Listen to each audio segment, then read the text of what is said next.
All right, welcome to day 2 of Love, Sex and Magic. Today is all about sex and sensuality. So this is going to be, the difference will be explained as we go on.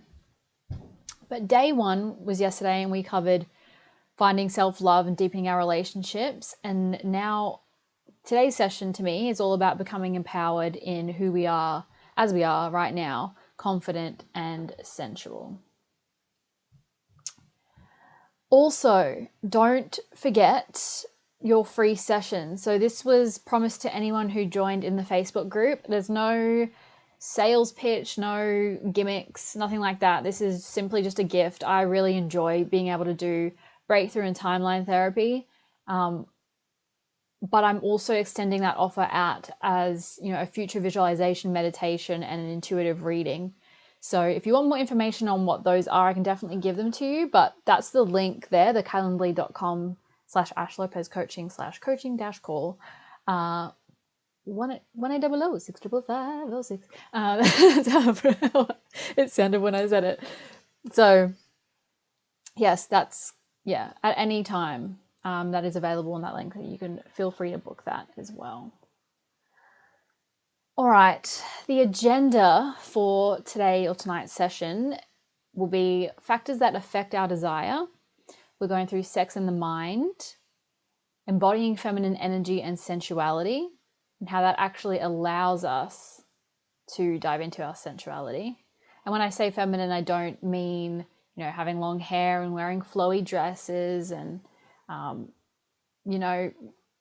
beautiful curves. When I talk about feminine energy, which we'll get into later, it's, I'm going to describe it to you later. You're going to have to hold on tight to figure out what that is. A simple trick to having better sex, communication in the bedroom, and the key to figuring out what you like or what you want using your intuition. But before we continue, those of you who have done or were at day 1, we did a little questions game. I did not come up with this game myself, but it's something that I really want other people to do. So the first question that I asked was, what's your favorite color and 3 deep reasons why, or 2 to 3 deep reasons why? And this is how you perceive yourself.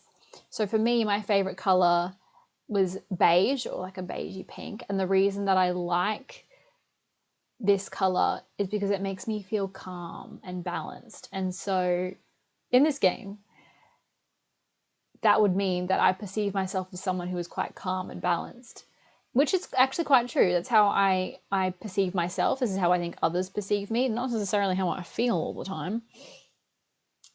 And then moving on to the second part of the question game. So my favorite animal is and has been since I was like 16 years old, a monkey.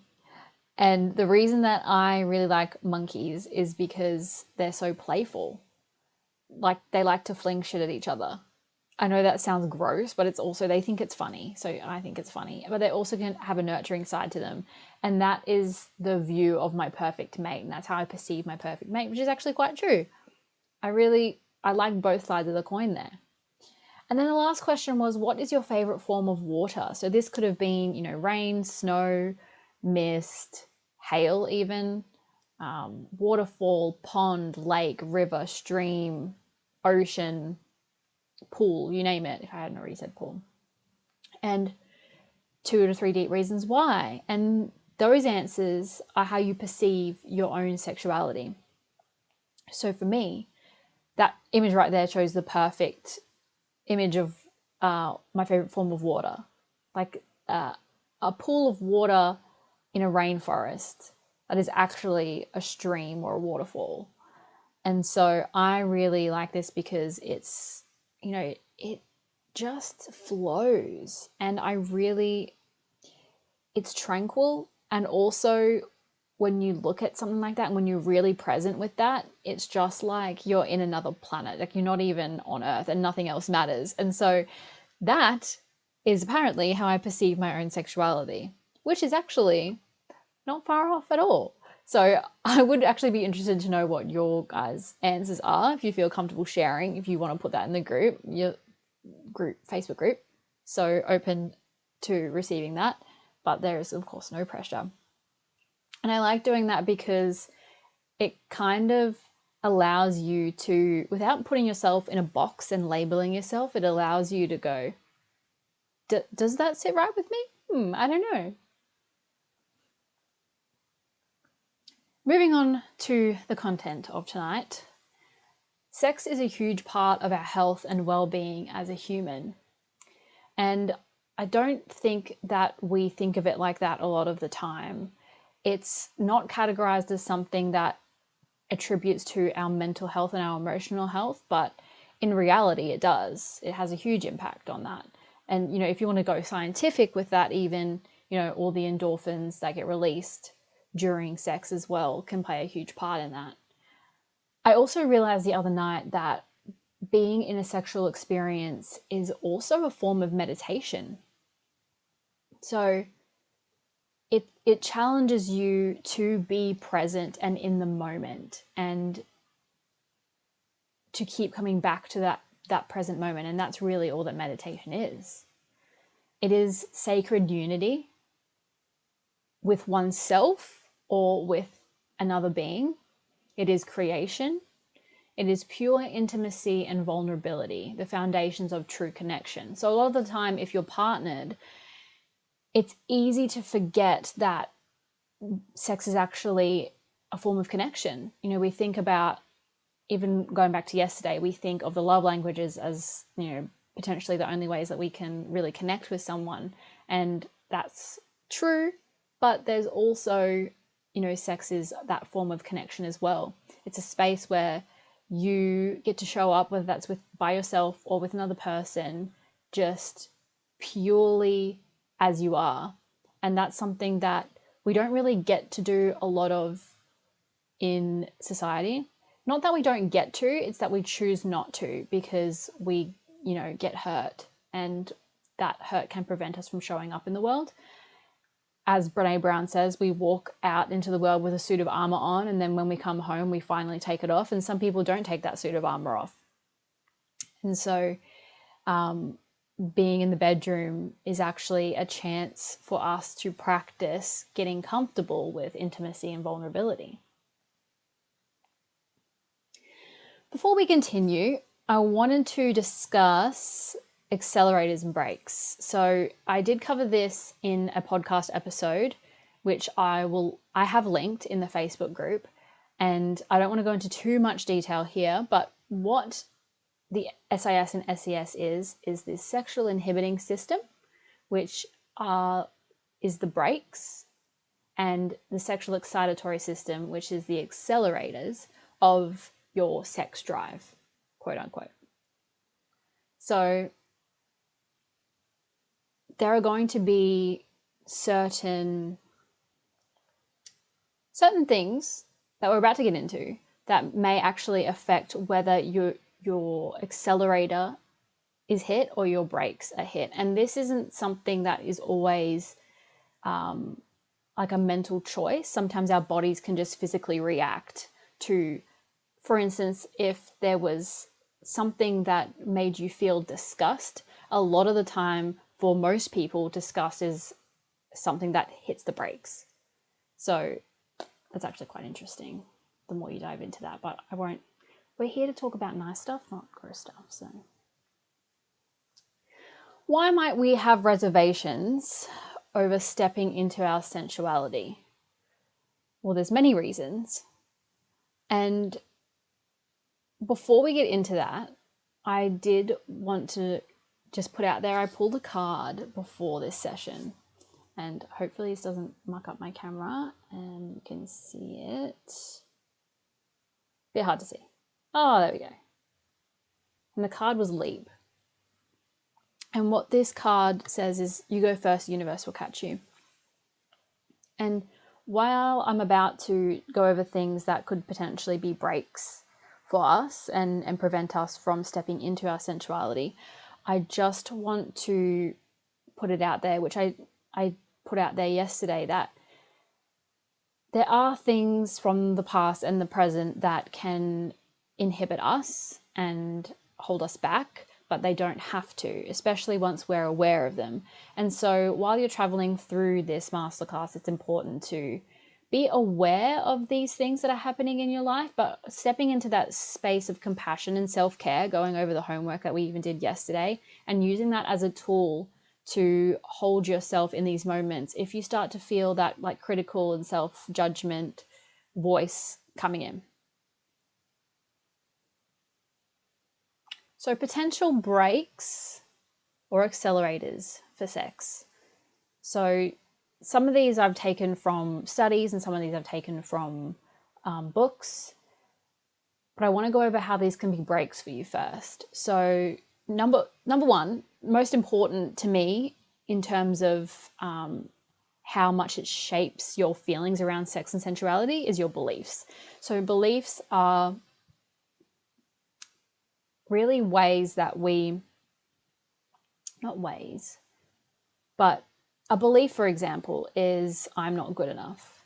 And this isn't necessarily something that we're actually born with. This is something that we learn through our experiences. And this can even come from, not necessarily being told that we're not good enough, but the way that we took meaning from other people's words when we were younger, words that we have felt may have been hurtful. And so beliefs around sex that might limit you could be like, sex is gross, sex is bad, sex is dangerous. What's that Mean Girls quote? He's trying to teach people about sex and he's like, you can get pregnant or have an STI. Like if you grew up believing that sex is wrong or bad or negative or naughty and not in a nice way, that could potentially be something that puts your brakes on without you even cognitively thinking about it or realizing it. Especially for women, I think, we've grown up and men are, starting to have it a little bit as well, but there is a lot of shame around sex and that is all conditioned and learned, and we don't have to believe in that anymore. And when it comes to beliefs, it's simply a matter of acknowledging that that belief is there and deciding, I don't want to believe that anymore, and then moving through that. Another break for us could be self-confidence and body image. That's a huge one for women. I actually read a study where the older that women got, so they did a study of like women in their mid-50s onwards, and they compared themselves to when they were younger, and I actually found they had more self-confidence and less body image issues because they just didn't care anymore. They'd lived so much life and they realized, like, why am I holding myself back? And so if we can adopt that attitude now, that's awesome. Potential breaks could also be unhealed trauma. Big T trauma, so like big traumatic events, and little t trauma. So events that we've experienced that our body had a trauma response to, and not necessarily the stereotype of trauma. So these could be things that also I have experienced as well. And the reason I want to put out what I've experienced too is because I want to give you guys the evidence that you can experience kind of not so great things and still come out the other side. That it's possible to embrace your sensuality and enjoy sex again, even if you've gone through these things. So I guess from around age 19 was where my breaks started to become evident. So, at 19, I was sexually assaulted. And then I think about a year later, I contracted an STI. I had chronic UTIs from, I don't even remember, maybe 18 all the way through to 23. So that's UTIs every 6 months. And I also had 2 unwanted pregnancies. So these were all things that played on my mind, but not only that, also gave my body a physiological response when in the bedroom. And I didn't actually realize it for a long time because I didn't have the awareness. And that's what the beauty of coming to these events is, because once you become aware of things like that and you can start to not necessarily actively apply them in your life, but just notice and observe if that is true for you. Once you know that, then you can take action on that, as opposed to feeling in the dark and like you don't know what is wrong with you. That's something else that I should also say, is that no matter where you're at in your journey of sensuality and sex, no matter what age you are, no matter if you have high accelerator or high brakes or low accelerator and low brakes, you are complete as you are. There is absolutely nothing wrong with you, and you can experience the beauty that life has to offer again. Moving on, Mrs. Tony Robbins over here. The context of your life can also attribute to whether your brakes or your accelerators are hit. It's actually one of the biggest things. So, and this is part of the podcast episode that I did, but if the context of your life is putting on a lot of brakes for you, for example, if you're someone who gets stressed a lot, and that could be something that puts on the brakes for you. It's not necessarily true for everyone, but you know, if you're stressed, then that could put the brakes on for you, and that could lead to some, it could be one of the many things that leads to not so great sexual experiences. But let's say every single context of your life, so your mental health, your physical health, there's so many different contexts of your life, where you're living, who you're living with, the status of your relationship. If all of that is the same, but the stress has disappeared and you're having a sexual experience and you enjoy it, that could be a sign that the context of your life, when you're stressed, that context doesn't work for you. And so, you know, leading down the track, we'd have to go through ways to, you know, cope and deal with stress. But for the meantime, we're just having awareness over it. Feeling used is also a potential break. The style of approach or the initiation, the way that sex is initiated, can also be a break for you. And the timing, so whether that's the time of the day, if you've made time for it, or the actual timing of the motions, can actually be a potential accelerator or a break for you. Space is a huge one. So not only do I mean space as in moderation, I also mean space as in if between partners. So love needs time spent together and connection in that way, but desire needs space and mystery. And that's what brings sparks to, I know it feels like it should be opposite, right? The distance makes the heart grow fonder. Well, distance makes the desire grow fonder in reality. And then lastly, I put mental chatter in italics, because mental chatter to me is one of the biggest issues when it comes to preventing ourselves from being able to step into our sensuality. And it's usually mental chatter about all of these other things, right? It could be other things as well, but it's usually about all of this. And I guess a big one would be like the context of your life. If you have things going on in your life that are out of the ordinary, that you're not coping with, that could potentially be a break. In saying that, I do also want to point out, and this is why like it would be a good idea to go listen to my podcast episode, because context can be a bit confusing and tricky. But that example that I just gave of, if you're not coping well with some new changes and experiences in your life, that can also be an accelerator for some people. As I said, we're complex beings. I'm pretty sure I said this yesterday. You know, we're not one-dimensional, we're multi-dimensional. We don't fit into boxes and labels. And this is, once you understand this, I truly believe that you realize that you're not weird and you're not strange and there's nothing wrong with you. Sex isn't about logic. If it was, we wouldn't have sex. And I say this because a lot of the time we'll try to fix our problems around sex and sensuality with logic. But at the end of the day, if you think about sex logically, and I heard this on a podcast once or a TED talk, we wouldn't have it. You think about like bacteria and bodily fluids, like it's like logically, it's kind of gross. So it's not about using logic when it comes to sex and sensuality. It's about sensation. And that's why I love the word sensuality, because it tells you within the word sensuality. And it's all about, the senses. So how do we embody that sensuality safely and in our own way?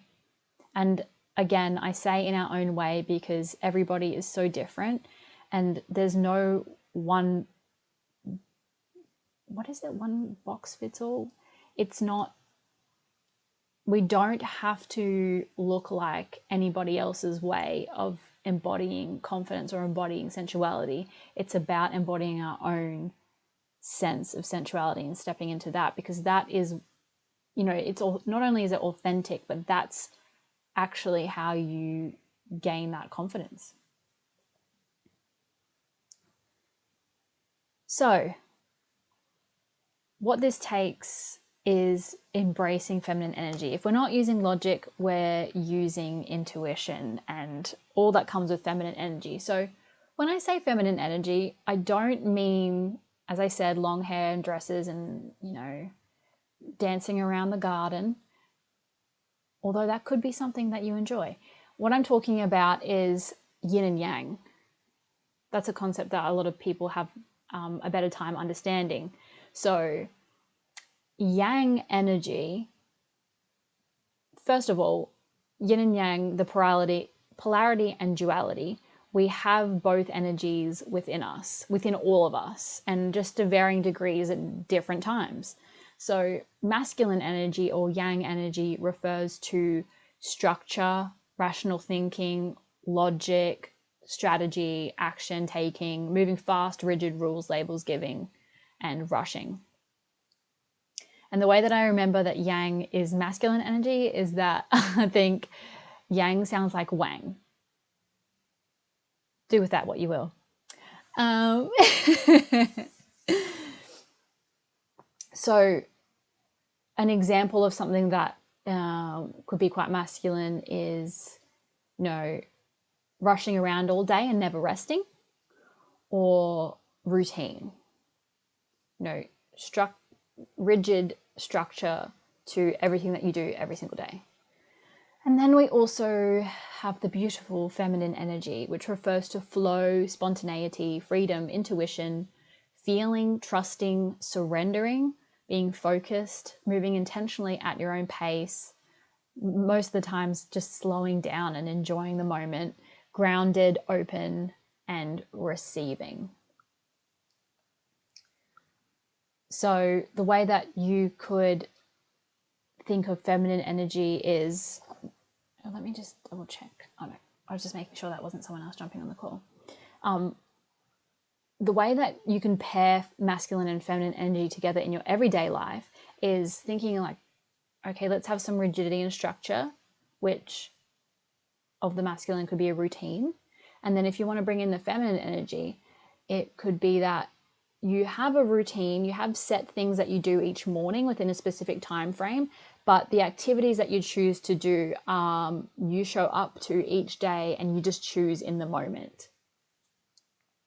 And then perhaps even the way that you do them is you're slow and you're present and you're grounded. So we need both for sex to work. We need rules or boundaries of the masculine to feel safe enough to open and surrender, which is the feminine, to enjoy our experience. So a great example is sometimes doggy style can activate a traumatic memory for me. And so sometimes that just doesn't work. And it's important to not only be able to speak up in those moments, but, have that boundary in place, that that's not something that you want to explore all the time because it can trigger you. And, that's even in spending time with yourself in the bedroom too. Understanding what sets your brakes off, and then establishing a bit of a boundary around that. Even potentially, it could be as simple as, you know, making sure that you have a lock on your door. That could be a rule or a boundary for you, and that allows you to open up into the feminine side of your sensuality. So with feminine energy, the goal is not orgasm nor penetration. The goal is simply pleasure in every moment possible, and using that presence, I suppose. What we need is not necessarily always about doing. It's about how we experience each moment, to let our bodies and our minds know that this is safe, this is fun, and this is enjoyable. We need feminine energy. And this is, you know, even thinking about everyday life. This is such an important aspect to be able to hold. But if we can cultivate this in the bedroom, then we are evidencing to ourselves that we can do it outside too. Feminine energy refers to flow, intuition, feeling, trusting, surrendering, receiving.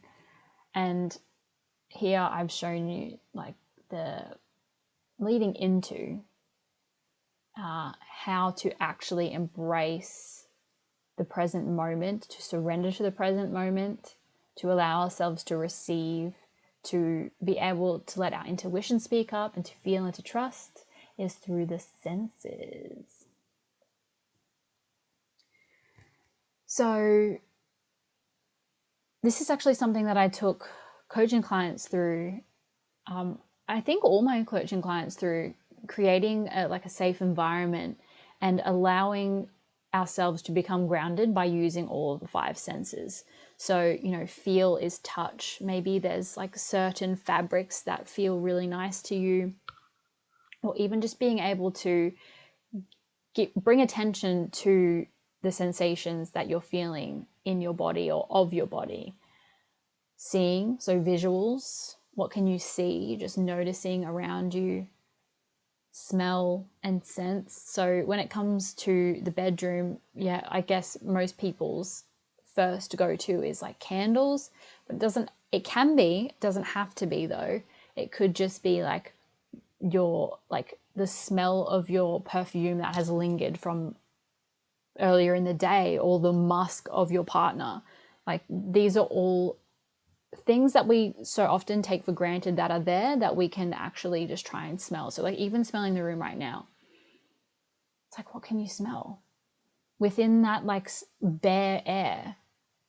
What are those scents there? And getting curious, right? Taste might even be leftover taste within your mouth. And then sound, so what you can hear. Can you hear your own breath? Can you hear the blood rushing like next to your ears, your heartbeat? Can you hear the other person's heartbeat? Can you hear their voice? Things like that. And then it begs to ask the question, how can you be more sensual right now? So we're going to do a little practice exercise. So wherever you are, I'll get you to just sit or lay, or whatever position feels best for you right now. Pick a position and sit on down. And we're going to anchor into our body and practice using the senses. So taking a deep breath in and out.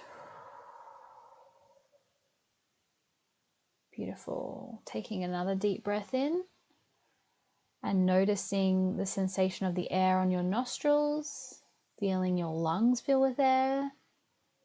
And then on the breath out, feeling the air leave your lungs, feeling your lungs contract and the air leave through your nostrils. So getting really specific and breaking that down even, it's simple, but it's always there as something that can bring us into the present moment. Taking one more deep breath in and out. Beautiful. I want you to focus on your feet now. Noticing any sensations as you continue to breathe naturally. Is there a warmth or a tingling Is there coolness or numbness? Vibration? Can you feel your blood pulsing through your feet? Just observing what sensations you can feel there. Then moving your focus and relaxation up through your ankles, your shins, and your calves. Moving up through your knees and your thighs and your hips. And noticing where your body meets the surface that you're sitting on. And as you continue to breathe naturally, moving that focus up through your tummy, noticing the sensations in your stomach. Can you feel movement? Can you feel emotions in this area? Can you feel tightness or heaviness?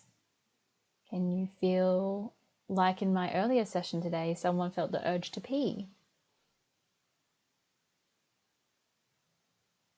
Moving that focus up through your chest, and as you do so, taking a deep breath in and out. Moving that focus up to your shoulders, noticing any tension, soreness, tightness. Moving your focus down your arms, down to your elbows, your forearms, your wrists, your hands and your fingers. And just noticing what your hands are resting on. Noticing the sensation of the surface that they're touching, whether that be a body part or clothing. Moving your focus back up through your arms, up through your neck, and your jaw. Noticing, does your jaw feel tight? Not necessarily doing anything about it, just observing. Noticing the placement of your tongue. And while we're there, just swallowing and feeling around in the mouth. Is there anything that you can taste? Even noticing, does your tongue feel dry or does it feel moist? Is there a lot of saliva? Can you feel your teeth on your tongue?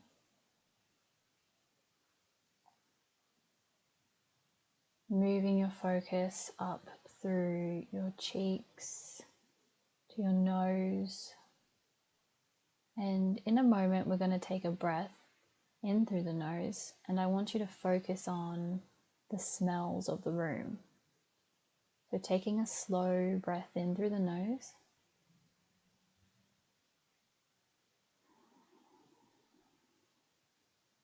Out at your own pace. What can you smell? Can you smell a muskiness to the room? Or does the air smell quite clear? Quite fresh? Can you smell a candle in the distance? Or the detergent of your clothes? Perhaps you can smell old deodorant or perfume or body odor. Hey, I'm not judging. And I want you to move up to your eyes.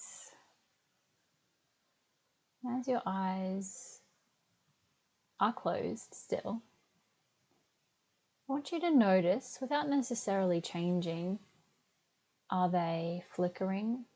Are they still? Are they somewhere in between? Can you see any colors with your eyes closed? Any images, any shadows or imprints? Now moving your focus up through your eyebrows and your forehead, all the way to the top of the head. Once you get to the top of the head, I want you to move your focus at your own pace down your body, scanning your body to find any areas of tension, tightness, and just with each breath, relaxing them.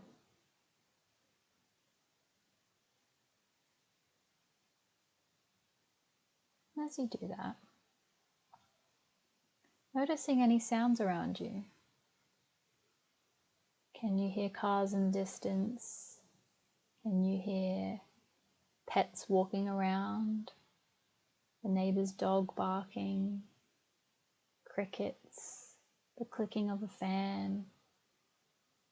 Can you hear your hair moving? Weird one, but it came to me. Can you hear the rustling of fabric beneath you?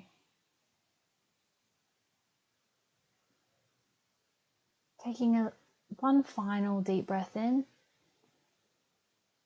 and out. Beautiful. You can open your eyes. I'm very relaxed now. So relaxed my eyes are having a little trouble focusing on the slides. But that's a great practice in grounding into your senses. So, the first practice was really grounding into the body and practicing how to observe without necessarily changing things. And I think that's an important part of, being present too. Sometimes we're so fast to react and change things that are uncomfortable. If we can get comfortable in the uncomfortable, we're going to not only experience life better, but, our sensuality and experiences in the bedroom too. So what are other ways that we can dive into our sensuality? Movement is huge. So the practice that I just took you through, you can do that at any point in the day. You can even, use the recording of this to just play that snippet over and over if you wish, until you get so used to it that you can practice it on your own. But another way that I like to get into my sensuality and really ground down into my body is to dance. Dance freely and intuitively. I do it on my own. I rarely do it with anybody around because it's just for me. It's just for me to feel into my body and practice moving my bodies in ways that feel good to my body, not necessarily judging myself or telling myself what moves to do next, but just feeling into it and putting some music on and just feeling the energy of the music and letting it uplift, right? Singing without controlling how good you sound, just singing as you sing, even feel the vibration through your chest and your throat, and let the music take you away. Play is a huge one, playing however you like to play. So usually creative practices are really good for playing. And when it comes to play, it's important to drop the need for a certain desired outcome. Like I said earlier, the goal is not the outcome or the ending. The goal is to experience in the moment. In saying that, eating slowly, soaking up the taste and the sensation is huge. And I think it's something that we take for granted all the time. I take for granted all the time. So I sat outside today and I was in a bit of a daze, and I had a strawberry and I put it in my mouth. And because I was in a daze, I was just moving slowly. And I realized that I was biting slowly and I wasn't necessarily focused on just like munching away, but it actually allowed me to taste the strawberry even more. And that was really cool to witness. And so I think that's something, especially if while we're eating, we're trying to do something else. It's something that we don't necessarily get to do because our mind is focused elsewhere, I should say. Slowing everything down is a great way to embody that feminine energy, being really not like super slow with no movements, but just avoiding rushing. Taking our time, allowing ourselves to remember that there is no rush, there is never any rush.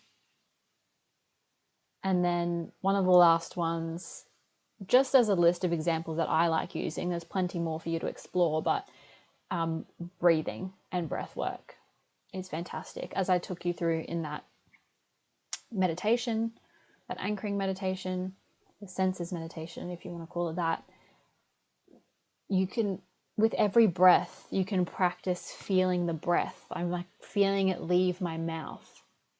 I'm feeling my tongue stroke the air as it leaves my mouth. And breathing in, you can feel it on your nostrils. You can feel it going into your lungs. You can feel your lungs expanding. You can feel your whole body move as you breathe. There's so much to explore there. As I said, it is all about being entirely present and using our senses to do so. When we're in the present, in the now, we're not thinking about our body image or our past experiences or what could potentially happen. We are right here, right now. This is a space where we can play and we can be curious and we can have fun. We can bring out that inner child again, the child that we repress so easily as an adult because it doesn't feel safe to do so. And really what this is about is telling yourself that it's safe and it's time, and that you will hold yourself and you'll hold that inner child in a safe space for them to be able to be free. And so play and curiosity and fun are the cornerstones of sex and sensuality. Oftentimes when we try to play as an adult, we end up thinking about the outcome or getting it right. As I said earlier, being present allows us to drop that expectation. And we get confidence. We get confident at all of these things, whether that's practicing getting into the senses, exploring our sensuality, sex in general.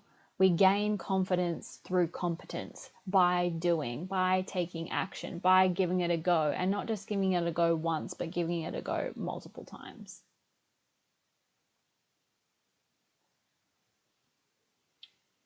Once you're present, really evoking all of the senses, then it is easy to notice what spot or motion feels good.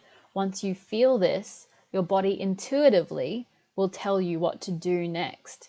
So when you practice being present, instead of trying to predict the next moment or fill the space or the void in your head with something to do, naturally your body, which is the intuitive one, will tell you what it wants you to do.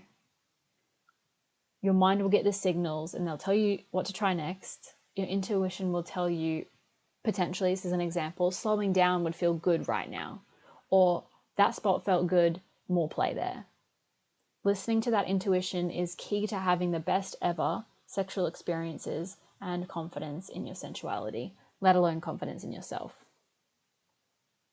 Oh, I love this part of the movie of, oh my God, The Notebook. I almost forgot. Would you stop thinking about what everyone wants? What do you want? What do you want? And so I love that because it's so applicable to what we're talking about right now. It doesn't have to look like what anybody else's, desires or form of confidence or sensuality is. We get to make it our own, and that's what's so special. Firstly, if you don't know what feels good, what gets you to orgasm, find out. How can you expect anybody else to know if you don't know first?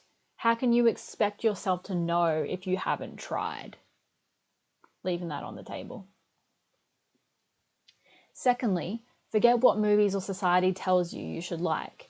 If there was anything you would want to try, if you were having your ultimate sexual experience, what would it look like? And allowing yourself to go there, allowing yourself to think up random fantasies, and even if you're not sure if you'll like it, allowing yourself to just go there in the first place is beautiful. And that's going to be the road that leads you to opening up like a beautiful flower instead of hiding away. And these are some things that you can play with. So I've taken these from the Erotic Blueprint by Jaya. Now, the way that Jaya uses these is that she tells you you are predominantly one of these things, like we went through love languages. We can experience all these things, but one of them is usually your dominant way of experiencing eroticism. I don't want to use it in that way because I don't find putting ourselves in boxes and labeling ourselves efficient. Not only efficient, but effective or helpful. So what I'm using these blueprints as is a way for you to try out different styles of sexuality to see what you like best right now, keeping in mind that could change. And so once you have knowledge of all of these, you can go back and forth. So energetic is aroused by space, anticipation, and tease. Very sensitive and need to assimilate to touch. So it's about like building yourselves up or yourself up, really allowing that play in there. Sensual, aroused by sensation, touch, sound, taste, smell. So activating the senses in order to get into that space. Kinky, this means being aroused by what you deem as taboo. So it's not necessarily wearing a gimp suit and chucking on a ball gag. It's like, yes, that might be taboo to you, but that might be way too taboo that it actually shuts you down and pumps your brakes. So it's aroused by what you deem as taboo. It's like borderline taboo. Like it's like, it could be acceptable to you, but it's also like a little taboo. And where you are on that scale of taboo is different to everybody else. And so it's important to figure out what that is for you. It's like, what that is pushing your limits a little bit to see if you like it. And if you don't, that's okay. But that's like something fun to play around with. Sexual, aroused by the simple act of intercourse. Sex is fun and is a relaxant. So some people, this is why I wanted to cater for this group of people, is some people are simply aroused by the idea of sex or simply by penetration, and that's like awesome. I think a lot of men might be this way, not necessarily all. I'm not going to put them all in a box there, but if you are having trouble diving into your sensuality, it's probably a sign that perhaps you're not someone who, dabbles in the realm of sexual eroticism very much. In saying that, people who do tend to use that way of eroticism, of the sexual eroticism, they have trouble understanding why other people need the play that an energetic needs, or need to be aroused by the senses like a sensual person, or need that taboo thing in order to enjoy sex and have fun with it. So that's important to note as well. They have trouble understanding that. And then lastly is a shapeshifter, which is a mixture of them all. So trying them all out and actually enjoying all the ways that you can pleasure. This isn't a really important point that I wanted to bring up. So wet does not always equal want. What I mean by this is, in movies, I'm sure in porn as well, there's that whole saying that, oh my God, you're so wet right now. And it's the idea that wet equals I'm having fun. But that's not necessarily true. And there was a study that was done that showed in women there was only a 10% overlap between genital response, so wetness, and arousal, so actually enjoying. Only a 10% overlap. So wetness is a genital response to sexually relevant stimuli. And what I mean by sexually relevant stimuli, it's whatever you deem as sexual, or dare I say explicit. So a great example might be if you're walking past those like firefighter magazine stands or firefighter calendar stands, or like Honey Birdette, and you see that they're like naked or half naked, and you go, oh, that's sexual. That's sexually relevant stimuli. And so your body can have a genital response to that without actually being aroused. And so arousal is desire and wanting. And so arousal, desire, and wanting is something completely separate to like wetness and genital response. And that's something that I wanted to put out there. This is called non-concordance, the idea that wet does not always equal want. And so it's interesting to note too, the overlap with men was 50%. So it's still, there's not a lot of people, if any, that have 100% overlap. That's really cool to know. I thought that was a cool point. And the reason that we must ask for what we want is because wet does not always equal want. So rule number 1 is speak up. Because wetness does not equal want, it's important that we actually vocalize what we are enjoying. And even if it's just with ourselves, understanding that helps us to really understand what we enjoy. So if you're in a partnership and you're struggling to speak up, there's something that I love to use, which is called the Mel Robbins 5, 4, 3, 2, 1. And it's literally, once you decide something's not right, you want something to change, you go 5, 4, 3, 2, 1. And once you say 1, you have to say, hey. And you've already got your foot in the door. You've already spoken up, and now you have to finish what you're saying. Rule number 2 is focus on your likes, not your dislikes. So when you are bringing this up to somebody else, it's important to focus on what it is that is working and not necessarily what isn't working. So if you're not enjoying something right now in the moment, thinking back to something that you have enjoyed that day or have enjoyed in the past and going, hey, I really like when you do this. So opposite to don't do that, I don't like that. Because that can be a huge break for somebody. It can be a huge break for you even, and then it ruins the experience. Rule number 3 is your tone. So what tone are you using? Are you being aggressive and demanding in a way that could potentially be hurtful to somebody else? That could also be something that pumps on the brakes as well. So it's all about the tone that you used. Perhaps instead of like frustration or fear of speaking up, even like fear can come out when you're trying to speak up.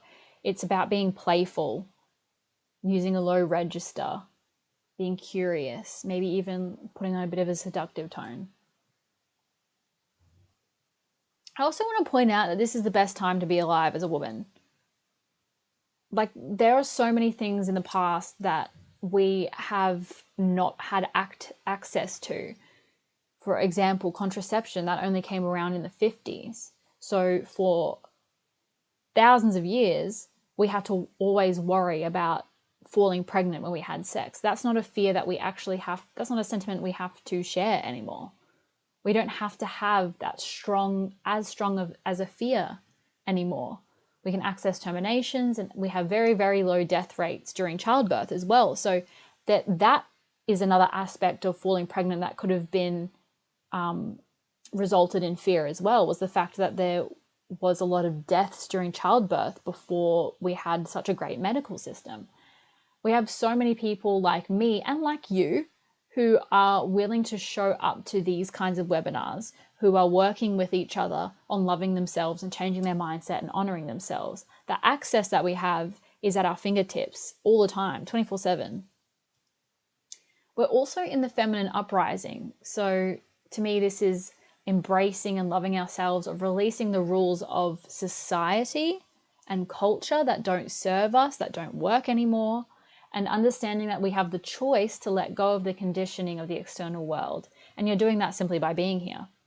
Again, this is the best time to be alive as a woman, and let's take advantage of it. Let's not hide from that. And I guess what I'm trying to say is, I don't want to sit in regret of not having taken advantage of the fact that this is the best time to be alive as a woman. We must surrender to our bodies, surrender to each moment. We must trust our bodies, trust the moment, trust our experiences. We must have faith that everything that is happening for us, I just said it, everything is happening for us, not to us. Everything is happening for us for a reason. Everything that we've been through can shape us. We can use it as fuel. It doesn't have to hold us back. And then we must also learn to be vulnerable. And vulnerability is simply uncertainty, risk, and emotional exposure. So it's okay if you feel shame around sensuality and sex and that you're scared to be vulnerable and intimate with yourself or with somebody else. That's perfectly okay.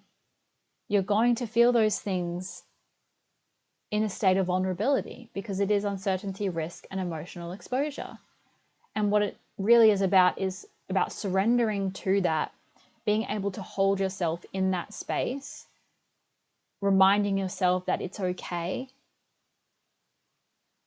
and you're already a step ahead of the game. We'll be covering more of surrendering and trusting faith and a little bit tomorrow. Actually, it's the underlying theme of a lot of tomorrow's work when it comes to the mindset that you need for the life that you want to live. There is nothing external to you that you need in order to be sexy. So buying lingerie isn't going to make you feel sexier if you don't already embody sensuality. Makeup, body shape, no size change is going to change how you feel about yourself. It all comes from within. It all comes from how much you're willing to embody, how much you're willing to hold yourself and show up for yourself. In my experience, that is the crux of it. Moving on to homework. So our first homework question is, what beliefs did I form growing up around sex? List them all. And this isn't necessarily just what you formed from your experiences, but potentially ones that were passed down from family members, from culture, from religion. It could be anything. And then asking yourself, do I want to hold on to these beliefs or am I ready to release them? And it's as simple as writing at the very end, I'm ready to let go of all of these. And it's interesting that I actually pulled this leap card now that I think about it, because sometimes we have trouble letting go of beliefs that limit us or no longer serve us because we're scared of the nothingness. So the way that I like to think about it is, and I know that sounds silly, but once you're experiencing limiting beliefs, like perhaps I'm not good enough, if it serves you in some other way, if, you know, like it's like self-sabotage. If the belief I'm not good enough keeps you safe, then it's actually something that you won't want to let go of, because if you let go of that belief of I'm not good enough, what's going to keep you safe, right? Well, the way I want you to think about it is, think of like this huge, beautiful tree, and winter has come and the leaves are all gone. And for a moment, for a long moment, you truly believe that nothing is going to grow there again. And soon enough, the spring comes, a new shoot starts to form, new leaves. The old stuff has shed, the new stuff has risen, and it's even more beautiful than before. So I want you to take that with you when you are questioning if you want to release these beliefs or not. Next question, what isn't working for me in the bedroom? And it's okay if you can't answer this question as well, because what's more important is what is working for me in the bedroom. What do I enjoy? And now you might even get to these questions and you might be able to answer one but not the other. That's okay too. It's perfectly normal to not be able to answer one or two questions, especially if we're working through shame around like sensuality and sexuality. And so no matter which question you answer, you've already got action steps there to take, right? How can I practice being sensual right now? So it could be a matter of just simply using the five senses in that moment as you're answering that question, just actually using the five senses or activating the five senses. Or you could actually list out ways that just to remind yourself of how to use the five senses. Next question is, if the sky was the limit and it was safe to ask for it, what would I like to try or change in the bedroom? Now, just because I say if the sky was the limit doesn't mean you need to go big or go home. It can be a small step. It can be a medium-sized step. It can be a huge, ginormous leap. It's completely up to you. The beauty about journaling this question is that nobody else is going to see it. Nobody else knows about it. Only you know about it. So allow yourself to go there, to really go there.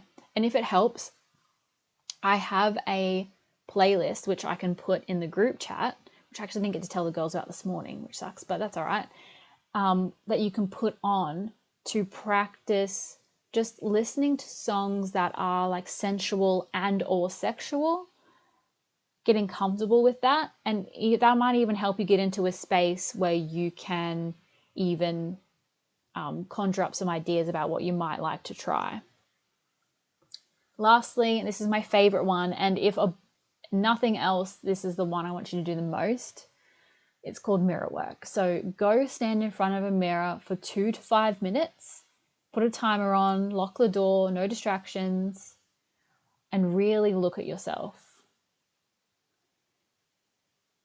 And I want you to find 5 things you like about your body.